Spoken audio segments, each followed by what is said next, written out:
हमारा सपना है कि उत्तर प्रदेश दुनिया के टॉप डिफेंस प्रोडक्शन और एक्सपोर्ट डेस्टिनेशन के रूप में जाना जाए।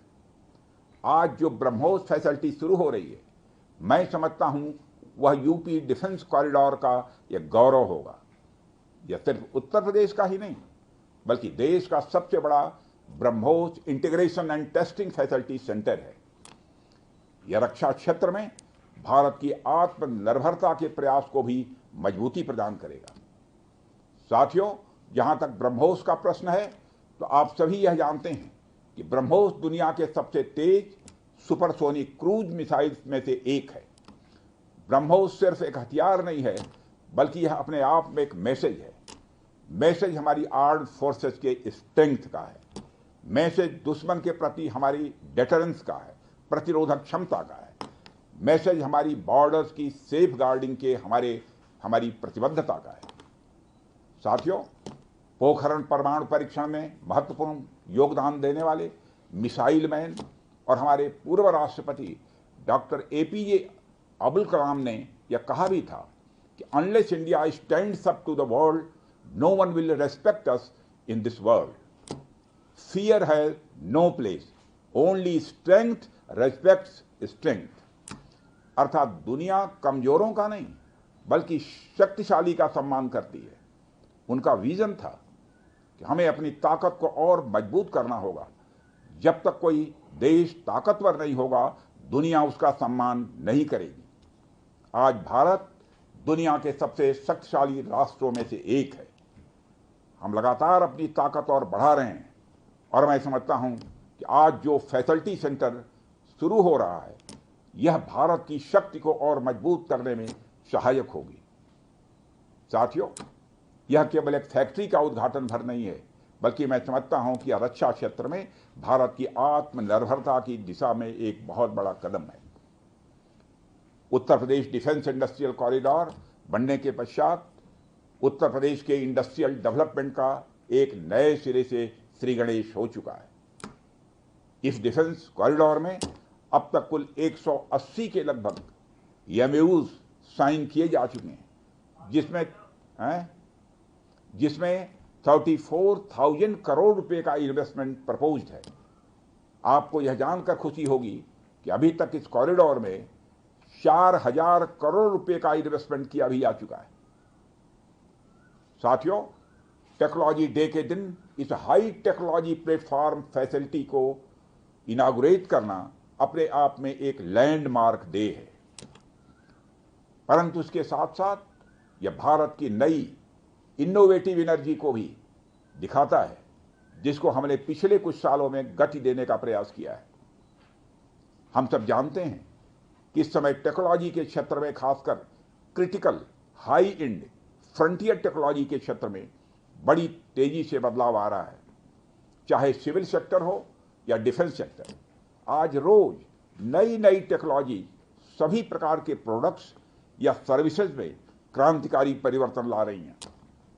हमारे जीवन का कोई भी ऐसा कार्य क्षेत्र नहीं है जहां टेक्नोलॉजी हमें डिसरप्टिव तरीके से प्रभावित न कर रही हो। दुनिया के हर क्षेत्र में इस टेक्नोलॉजी क्रांति ने एक ऐसी उथल पुथल मचा रखी है, जहां पुराने सारे अब तक के स्थापित जो नोशंस हैं, धारणाएं हैं, वह तेजी से बदल रही हैं और ऐसे नए परिवर्तनों का आगाज हो रहा है जिसके बारे में पहले हम सोच भी नहीं सकते थे। ऐसे में नेशनल टेक्नोलॉजी डे एक खास महत्व रखता है और इस खास दिन पर डिफेंस के क्षेत्र में एक हाई टेक्नोलॉजी फैसिलिटी को उद्घाटन करना मेरे, आपके और हम सब के लिए एक गौरव का विषय है। साथियों, ब्रह्मोस भारत और रूस के हाईएस्ट डिफेंस टेक्नोलॉजी का एक संगम है। जिस तरह हमारा उत्तर प्रदेश प्रयाग स्थित संगम के लिए दुनिया भर में जाना जाता है, उसी तरह आने वाले समय में लखनऊ भी इस टेक्नोलॉजी के संगम के लिए जाना जाएगा और यह संगम कई अनेक विशेषताओं को अपने अंदर समाहित करता है। आने वाले समय में यह रोजगार के सीधे यानी डायरेक्ट और इनडायरेक्ट अवसर पैदा करेगा। मुझे यह भी विश्वास है कि आने वाले समय में यह क्षेत्र एक ग्रोथ पोल के रूप में उभर कर सामने आएगा। साथियों, ब्रह्मोस जैसे कॉम्प्लेक्स सिस्टम की एक खास विशेषता होती है और यह सिस्टम अनेक प्रकार के सब सिस्टम, कंपोनेंट्स और पार्ट्स से बने होते हैं जिन्हें किसी भी एक जगह पर निर्मित करना संभव नहीं होता।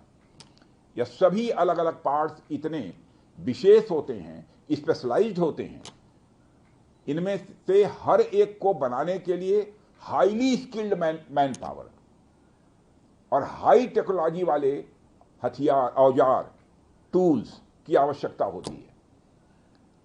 आपको मैं यह बताना चाहूंगा कि हमारी डिफेंस इंडस्ट्री के अंदर देश भर में, चाहे वह डीपीएसयू हो या प्राइवेट सेक्टर की इंडस्ट्रियल यूनिट्स हो या जहां भी स्थापित होती हैं, वहां अपने साथ साथ एमएसएमई यानी छोटी औद्योगिक इकाइयों का एक एंसिलरी इंडस्ट्रियल बेस भी निर्मित करती हैं और इन एंसिलरी इंडस्ट्रियल बेस से पूरे इलाके का एक सामाजिक आर्थिक विकास होता है।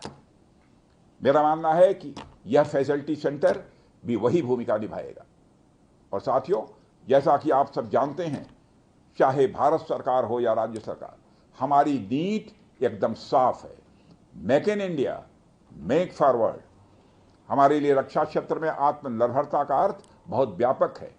हम इस विचार के साथ आगे बढ़ रहे हैं कि हमें खुद के लिए तो आर्म्स एंड इक्विपमेंट बनाना ही है, साथ ही साथ में पूरी दुनिया को एक्सपोर्ट भी करना है। साथियों, दुनिया की मिलिट्री मार्केट में अपार संभावनाएं हैं। हाल ही में मैं Stockholm International Peace Research Institute की एक रिपोर्ट पढ़ रहा था।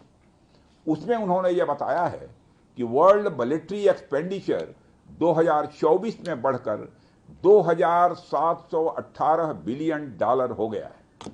आप सोचिए, आर्म्स एंड इक्विपमेंट का इतना बड़ा मार्केट हमारी राह देख रहा है। इसलिए हमें बेहद मजबूती से भारत को दुनिया के लिए एक अट्रैक्टिव डिफेंस प्रोडक्ट हब के रूप में विकसित करने की ओर आगे बढ़ना